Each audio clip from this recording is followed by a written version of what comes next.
Play it. Man, you in the front now, man? What's going on? Uh-oh, there you go.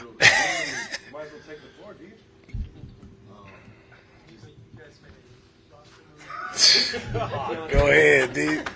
He's sitting up front, Aaron. His first time sitting up front. You maybe you have to let him.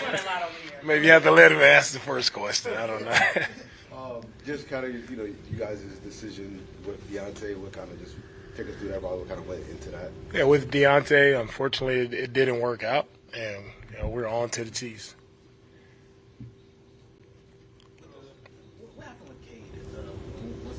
Yeah, Kay had a shoulder injury, and he'll require surgery, so Kay will be out for the season.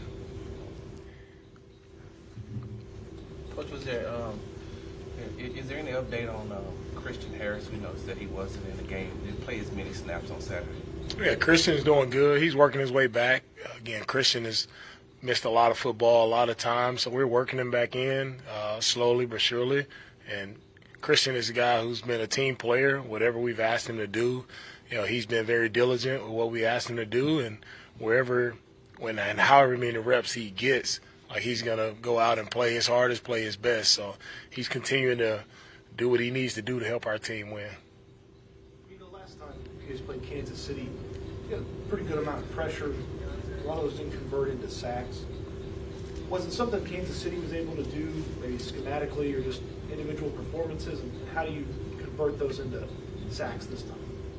It's very hard to get sacks on Patrick. He does a good job of getting the ball out. They do a good job of getting all five eligibles out as well. And, if the check down is there, he's not afraid to take the short pass. And that's what makes him, very unique. Like, he won't hold on to the ball long just to hit a deep pass down the field. He'll take what you give him. Even though you apply pressure, right, you still have to be sticky in coverage because the ball can come out in the short area very quickly. So, we'll try to mix it up as always. We try to mix it up as much as we can, and guys just have to, you have to remain sound in coverage, right? Even if you're getting pressure on him, understand you still have to cover these guys twice because he's going to make a move, make a guy miss, and still he can create in the pocket. Coach, you talked about the way that the defensive line has played this year. What is the connection that you and Coach Wright have as far as having everybody on that same page? Coach Wright has done an outstanding job since he's taken over with the defensive line. Just his rapport with the guys, him just being a former player, I think he has that instant connection with the guys. They respect him. They love him as a coach. He does a great job of motivating those guys, getting them going every single week. And, I can't thank him enough for the job that he's done with our defensive line. Like, we wouldn't be where we are right now with that unit if it wasn't for Coach Rod and Coach Nate as well. Those guys working together in tandem, they do a great job of bringing energy to the room. Each and every week, you hear the D-line. they're loud, they're rowdy. The energy is always up in that room, and they're great teachers. Right? That's the one thing about both coaches. Those guys are great teachers.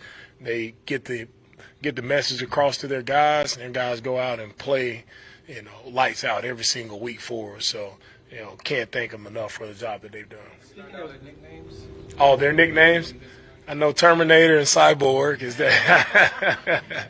Speaking of the line, we talked a lot about Will and Daniil, but also DeMeco Ryans and things he's done.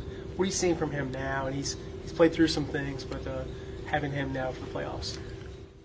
Seeing Autry and the season that he's had through all the ups and downs, a missing time, just seeing him just stay with it, right? I couldn't be more proud of a guy.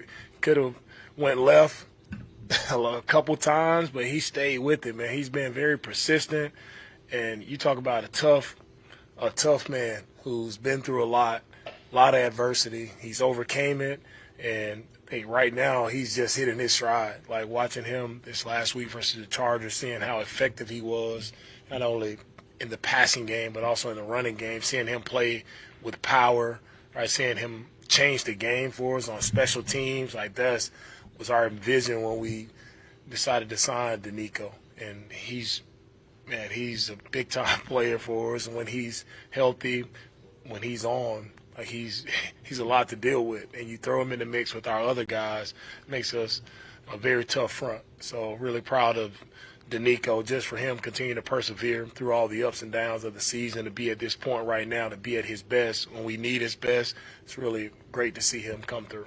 For teams to remain in contention this late in the season, they obviously have to have a lot of good qualities. What do you think is the most important quality that has gotten your team to this point? The most important quality for our team is perseverance. We've had some ups and downs throughout the year, and we went through some difficult times, where, again, everybody was not believing in us, which is good. You had that adversity from the outside. We were trying to, on the inside, make sure we're doing things the right way, playing the right way. Games didn't go our way all the time. Like, we've been in tough games. We had tough losses. We've had wins at the last minute. So we're battle-tested as a team. And I think that's hardened us to be exactly in this spot for that reason. Like, we're battle-tested, and we're ready to go to battle against anyone. Any type of way the game can go, we've been there. Unfortunately, we've been on the downside, we've been on the upside, so we know what it takes to win. And that's what I love about our team. Like, we've learned a lot of lessons throughout the season. We've grown closer together as a team, and I wouldn't want to be with any other group. Beyond the play You laid out last week when you said our defensive line has to win this battle. What did they do so well? So many players mentioned playing with a physical style and letting them feel your physical presence. What did they do against the Chargers? How do they repeat that against the Chiefs, who can not only pass it but obviously can hurt you with the run game? For us to play well every week, it's going to start with our D-line. It's going to start with our offensive line. That's the challenge. Right now here in the playoffs, like, for us to win a game, we have to win up front. It'll always start there. So if we come out of this game and we can say our offensive line and our defensive line, right, control the line of scrimmage, they play physical, right, and they dictated the tempo of this game, then we'll come out on top victorious. But it all starts up front, and that won't change. Can you talk about Foley a little bit? You mentioned about the guys up front. He's missed some time, but stepping in and to be so effective, like right off the bat. Can you talk about him, what he brings? Foley's another guy similar to Autry. He had some up and down moments throughout the year, dealing with injuries, but he worked in the background when no one else was watching. He was working to get himself back healthy, to help our team. And as soon as he gets back out, you instantly see the impact he has when it comes to, first and foremost, the run game. Like, we talk about playing physical up front in the run game. Like, he made a nice third down stop versus the Chargers just because of his physicality on the interior of the D-line. And, we've been missing that, and that helps when you can have a guy play stout, play physical as Foley plays. It helps us to play really good run defense, and that's always the number one key.